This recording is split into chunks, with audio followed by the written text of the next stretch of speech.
wohwe ne kasem a we minimum we mini NDC no as a whole eno na mpese mu denti a dodo na e kan we mini wo na wo susu aboso denti na ebe ma na mini wo bi because enka ne na nko ne e papa she say all we are best friends become worst enemy sure oni na nante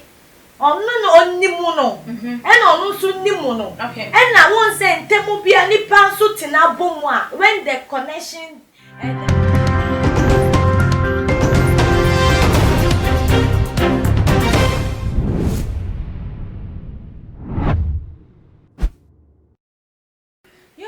for me ma obibia akwaba ebe too much GHS so muni aba ekwesikapa na nso menemo edi ehega na wahala dwumadi na wani guso amoshe na ene de yeda esori na chese ensem aba beto eye apono so de abusuafo esa wani ensese ye kan ede echewo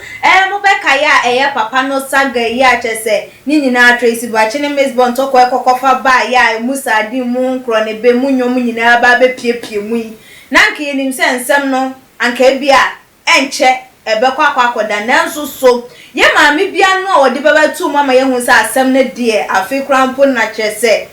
baba beso ebe ye butubutu ni nyina eye nsem no se de kokoba na Ghana fo nyina de wo mani ahwe eye ex president John Dramani Mahama eso na no mu radio station bi efra ye maame Akuadonkom na wo mo ne twetwe nkomo na o se an Ghana fo ne suro so mbebo papa no ne kro ni di na papa no na da bia papa no do ni papa no onwa ene John Dramani Mahama former president edema Donkum e wo ma hyebejefi na wo ka asa ense we anso wa ode nkofo bi din efori mu ma Mary Ewusi 2016 Donkum e wo ma hyebejefi ogina for parliamentary candidate wo Asante Achim North a wan rene MPP ni a wo ho na efasa no position no edi so ni din ebebe pie mu bi ka asa ma mi kura wa wo fresh ede ama ye mampanyi dada o tese wato dan ye de ama ne tema ma me ne chire mu chire na se atimu se asema ma me kan wonimu anso wa o de hu ya ne se ye nua ba Mary Ewusi wo de yes lawsuit ababonten a wo siw ye ma me Akuadonkom na ebiemu enso so no yenia bema wotena ase ye ema sa enkomotwetwe no course ohene bana na esiedu so wosi wo no ena ebiemu so wuntumi communication media so no wode wo mo so etai eto ana chese nkrofo miensa we ena wosi wo mu nyina ede abom na siu yi eba ye yi nyina mu no ye hwe se chema wuntumi ena mse radio station wo mo ba bekasa na se de ya hwa obi amekasa ye wo hene ba so bekasa wo no so enkasa na so ye ma me die wo se debi mint na hono mo krampo emma wo bi enye emekasa emfa emma me ama wo no so ababonti na busuafo ne nsem odi tudwade esewani ensese ye ka ede cho na metwam ho me ba me di munchemu emba baso mu anka no ho fan kwantem kura wode na wo bia na ma na wo mienu ana no what is opium no na wo ba ko ana okoto ada watema ede ma no okoto na wo de se wa ta wo ba bo so me nani ana no se me ba kana se wo so jara ha wala ka je se wo jirambi ede no me bo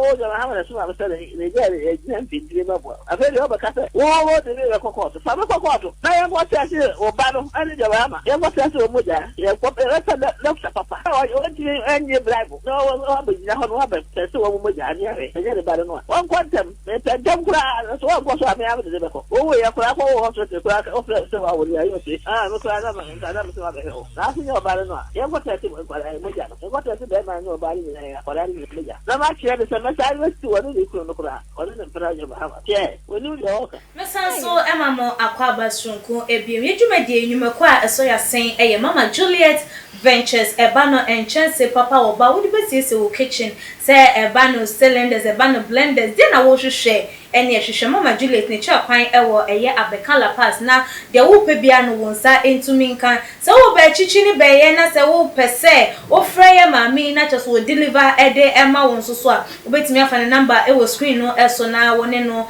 akasa na ba bia wo bia no wo deliver ede amam ni true fixing so eka ho ebia na chese se de wo mu edin etie no dan so bo ena wo mu di wo mu eduma eba no roofing nche dan a ye de nyoma ye de bo dan edan so ma edan so edimu a ene hwehwe nitrofins wo mo echa kwano mo bo eye wodan eso emam enso to awia ebo still roofing de etia ena etie enya de se epa ena enya de nso se ebetutu am nso aso ne aba wodem nti hwehwe wo mo echira kwano mo ntwa no yopo se de wo mo din etie Winners Aluminium Limited I said the woman susu edin esie no eba no aluminium works glass work dia wo mo ebetwa no yopo ede amawo se wasi wodan ewe wo pe glass door wo pe glass windows ana se wo pe ewo eye wo fie wo office wo djuma mu kiosk na wabobo na wo pe some shelves bi na wo de nyoma bi aguma de ase abonsi amankrofo hu atwe wo mo dia hwehwe eye Winners Aluminium wo mo echa kwan na wo mo so emebo eye wo aluminium works ne hu nyina emfa emam na ebusuafo ene de me guest eye Miss Mercical na ye bora eye ensem no emu no eye ye maame wode ne nsem bi bebetu edwa a chese wode eka se eye siwa ye siu no krampo no wono de wa ye radio court no krampo no anhwa wo bedi kan eja won because nia wo ewo honom no Ghana for enim kakra bi no kan yempo ena ehu lawsuit aba ene enko court mum na enye de owo bia won kan emfa ento hono na mo a ebusuan ye ma mi nsem yimi gidi esem atie na ye mo ran ko mo gidi enum oba merci mi mo akwa aba sika meje wo so kesi bibia boko nyame adom ti bibia ye fine na radio nyame adom nso me ho eye radio ase oba merci utie ye maame ekuadonko Nensemo asese wodi aba obi ayesi wo baba nka yenim se wo baba ka se o ebia me pa chaw manu ne koyi me ka mamu nim se wo ma me manyini menopause ele ka de fashion menopause mpo na ke ba bibia to ne bia oba ye kwampa wasa baba se asem nensemo odi tudwe de na betumi aka fa ho yo mi ne kiasika ya mi sha ni mujuma pa mo ya bibia e ma update de bia mena makonye so echia too much etie for ni ahwefo ni na minya ba asem ni if you answer there is fire on the mountain run oh asem ni eminya kakra okay chini enim da wa ye nto sebe mi se me mami onim ni awaka okay madam Ekia Donko onim ni awaka okay first discussion yeah no one say na me ni mo point I mean just me see o yan fa ni say eni yeah but senior ni odi abetu dweri kra de wa say ya asem no kra wa say si supi ahye den say onu no oni mu ni awoka na wo hwe ma me kasemu a ni kasemu kra che so onu ya suma no Madam Mary will see you crafty. Sure. Entini pasano. Yebeka so ni muni awoka. First na me de ashenyi ba se si ade me ni aba. Me ade oya convince me. Okay. Oya convince me say oni muni awoka bibi wo. No kra bi wo. Na ni esa ye me wonwa kra ye me asefem kra ni say yenya madam Mary Wusi uni mo se bibi sei no kre na se ma me na ba out abeka adan na won fe kire nko hu ne se wo ma me as a mother and a daughter na mo kasa na wo wafa kwan we so se mbra kwan so uni se ma me so ye ka na wu onye na adwen se obeka na no ato secret Obeka na no atumu wo secret bia ono onim efiansa aka mu di petrol buje mu a bede mini aba ni edika boy die wan hwe ya ex-president ni efiansa ni din bedo okay because ushemu a Madam Ekia Donko I na do say interview ni die they say wo be yan kasa no akasa uhwe ni kasa mu a we minimum when mini and this no as a whole and no na mpese mu denti a dodo na e kan wa mini wo me na wo susu aboso denti na be ma na mini wo bi because en kan na nko ne e papa yi say we are best friends become worst enemy sure oni na nante no onimu no and onu so nimu no okay and na won say ntemu bia nipa so tina bomu a when the connection there is disconnect bibia koso okay bibia koso na ma sa disconnection na ye den aba ama wa twe ne ho asesi a ye nyina enim so di na ni adwan ne amanoko foforo sure enti eso hu say bibi koso ono wan pe and na still bia ekuofo no omunye bibia amfa ho ana so omun try say omu be sort ne out and omu be siesie bibia and ono so say ya wo na okomu no watra puto sesi aye mami ono obi enu say watra pu hwe hu ye hu enye ni hu hu ono enye ni hu because ono kra wo hwe ni kase ma je say wa ye na adwen say ono kra nko e woni tim so be si wo mo de da na we ya ba na mama no opportunity ni teacher say ko bro so oko kana adwen so does it mean say there is more to this like enyoma bebre wo hono mo a yenhwe ni mu say be pia na because say dey mama yi ka say obebiebie enyoma ni so DNA krampo a wo mo nko hospital wo ye like wo bobo enyoma bebre so that mean say only mama na wasi unu no e na wonim ye woni nkita ho ne papa na ewo me see me tie audio no me yem sheme ma sa Merewusi no me yem sheme ma ex president because me tie me ma meneka semu a she's ready okay she's ready for everything every implication I see unika de chance o maboa no fa ne ho kra na wa ye ready to say interview kra we o ma say see unika ka mo ne ka ye platform ma no we just say interview bi about background kana dia ke bi e dia account me dey be ya say madam Merewusi ni mu say asemu a ye mami yike eye no kre e no no a sa person people ne dinti wakosi u ne dia me dey mean Jin said that's the right channel for her okay that's not the right channel at all because you are guilty if you are guilty the way she is saying no and if she's right and you are guilty no I think say you should change the method on change method ne kra or they handle no on change method na or person na mo so no nko hu maame no in person then they should sort it there and ye pate bi no be pato so be su egu ni so to say maame o no mercy sana no because me sure sanka call another way round that aka maame na ke bi obenu ne ho eti na bibia o we so dey to boase eye bibia o dey because one dream ye now dream the only immediate advantage ebe ya mawa obey titi obey mistake nti na je say ye ma enu bi na we mu ye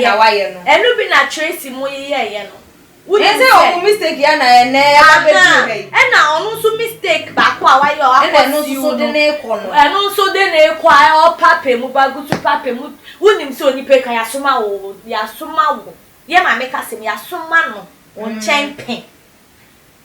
unim se ya soma unim so nimu nyoma bi se unim so nimu pa so nimu nyoma bi na wakata na ni se kosiu no ana we siu ne dia me fa na make no one for right channel baby a wafa ni mo wetiti because mommy she has nothing to lose not a name not a name edi men ono oni mu se baby a wadu no onye edi bi amfa nye hwe wa boni brave ni ka se mo say I've come this far by ono so enye ni a wo beye na ono ebebo ni hu and she's ready to face you. Yeah, she's ready to face her and face that particular party as a whole. It's now the party. Ebe to that kind of stress mo. Okay. Obamesi unhu ne se ya obi na ye mami woni mu amane de yesa enwoma we nyina could it be say later on obetimi regret ha baba be pagana for actually say ye fa nche no wo de okeka ye no ho ana me ni aba say ye ya wo e no de yesa aka me gidi se wonu ne ho de da okay kan ye mu kra be hye no okay anka siu ni be mu no anka ne ye be hye no ma wa ni o kan no betimi asesa na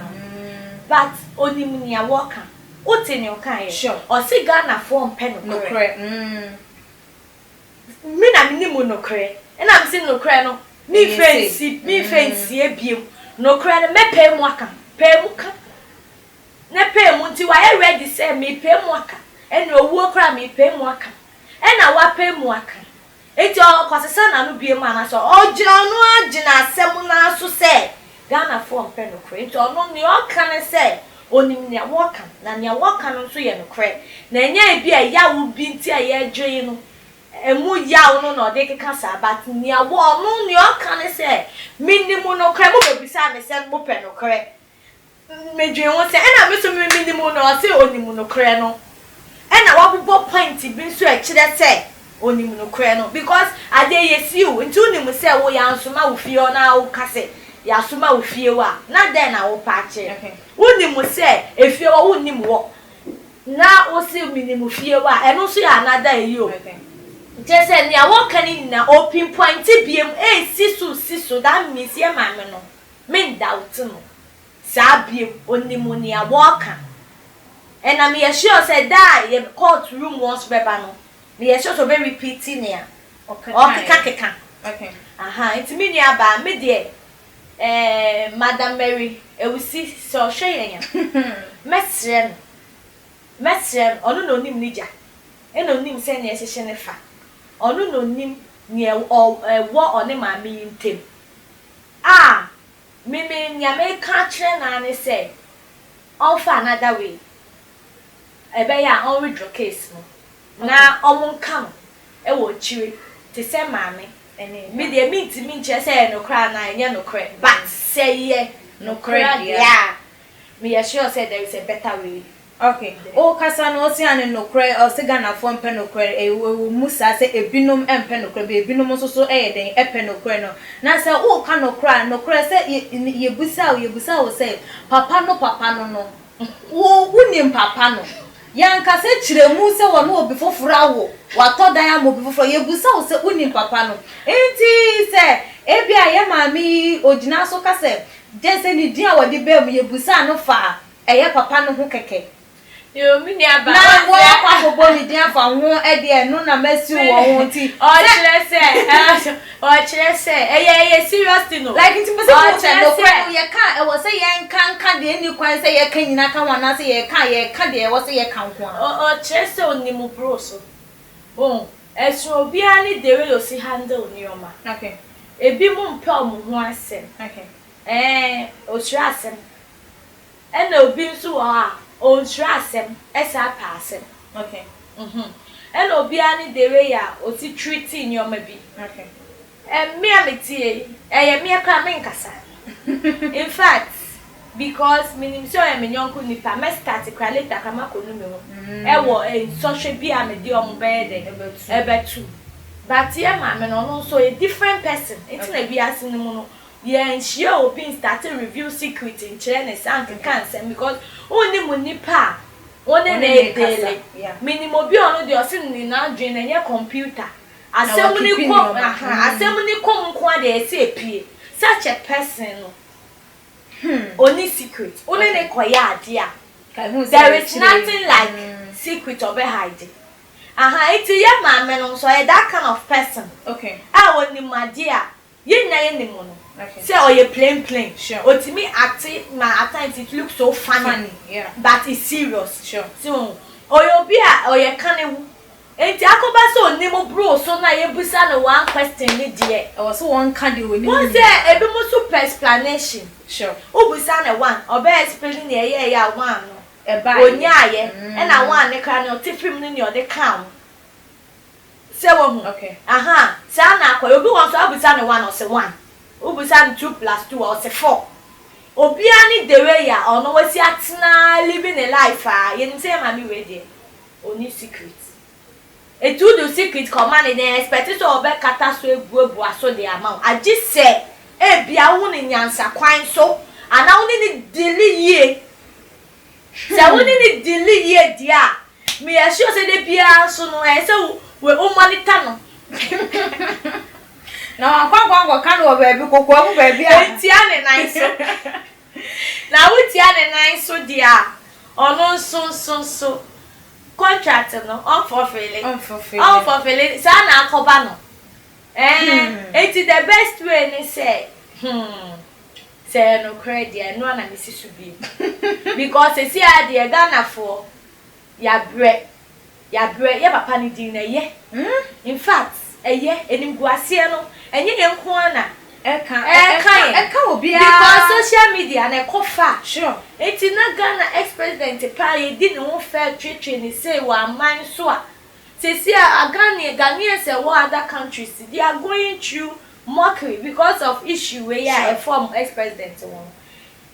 now see so bibia ye bo di omu bia now so koya ade ni hey see quite ade ba solution a wo be fan either say wo ko ma de na ye west wo ko worsen case no do manager na so bibiara oye involve was a particular issue ni mu oni akuma oni abotre sure ade hiomo but say mu say time o build wo ho agina baby no and a higher position enye easy now wo build wo for criticisms because they will come you be criticize they will come say making sure so be building wo to be strong in that aspect and so say ne be ya sochi once sochi de be ba na sochi no baby a ujina bia wo weni monyam wo no asochi ne be bofa wo but obua wo ho sa building wo ho sa say asochi ne be ba na fa ha gateway bia timi fa no politics dem be timi fa politics mu ebia ma brabo ami boy obi nim hu bibi obetumi de aba na e ba so am accessing me yourself building ho sa na issue we ba you will be matured enough to handle it in a matured way. Okay. Enti we say anke ba ne sa na ka of faith chire kra otini di am say mama like me ka sese no kra mati bibi say na mama say we dey na we ye die e bi e be ha adwe na say bibi sa wa fe obi animu ne a course so ba se si amo no asene a ya soja na fe de enye nsuo ne edi guso yes adi kerosene petrol ne e be meja na so because ni asem ni e kika koyi de e fi asakra se na ase ye di nkomodidie no e ba ye na wie ye na mpese mi hu no e no de ewo mu se de ne o ma ko wugidi ana ususu se court ebetimi aba so se de nsem no ekoyi amame e chire mu se ye beto nsa de afra no biem ana se ye mame wo be kwakwa redo o hwe se de ne o ma ko na se na wu hu no ye court case ne betimi akoso ana se ye be redraw yo sika me da wasutie ye mame kasemu a o se enkrata ne de ne nsankan by a friend na wate so yeah but say ye no credit a me de madua me chire ni okay ye nua ba no onko hu mame no monka because mama Dino ex-president Dino adosu okay adosu na the more the na koma act no the more the emotions and the feelings the act no the more obegu ex-president ni mo ase because here mame no nya na adwe so be kana no atu sure why na adwe so be kasa no be grant interviews and so and media people too they are there to do their work so who can stretch no and they also do their work na so who say ni ogina center no ye honorable ye papa ex-president no you are ready to embarrass him patch of final words etu jamaye yo no na me kan obi bia wo hwe me hwe ewi ase it entails a lot de bia ne na eba wo nipa na wo hwe me no o na ese wo build wo ho asfortunately me by in many forms but wo build wo ho in any aspect say baby e be fa bia ba no I will relax. I will breathe in, breathe out, and handle the issue with wisdom. Me just say it doesn't matter how hard a such be a ball, you can stand and do it in a way say at the end, you know, and for one share some more, but no, ebe mo jina, no be also be ball abaso, and no be ma credit. What's a fata? Yo, abusiafo Obama esi nsemu a wodi etwa to eno no migidi yese obia afamu aba ewo mu aha ena di enkomo twetwe no ebesi subscribe to your channel no se wonye ya ebiemu like videos na share fama abusiafo ene adofonom ewo all the social media platform so obetimi so follow yen wo ye IG page @tumagh_ midin ede ekwesikapa miss mesika on ene de mene no etwetwe enkomo dasene yebesane share makram. Prophet Kum Chacha. On se me catch was say, Bomaden na hwe too much GH. On se me kan ye nyene, bone pa na kase ye pe wo wi ase ya asondin. Asondin ti na Adam, wo hu nyame ye no nyam no. Wo hu ne ma bi a wo hwehwehwehwe e wo other place ni ade. Kat won na bomaden na be hwe too much GH. Be hwe na subscribe. Bomaden o be hwe pe na wa ye subscribe. O subscribe na subscribe na o subscribe a na wo benya ne ma pe a wo pe ne ma papa a wo pe ahwe nyame shira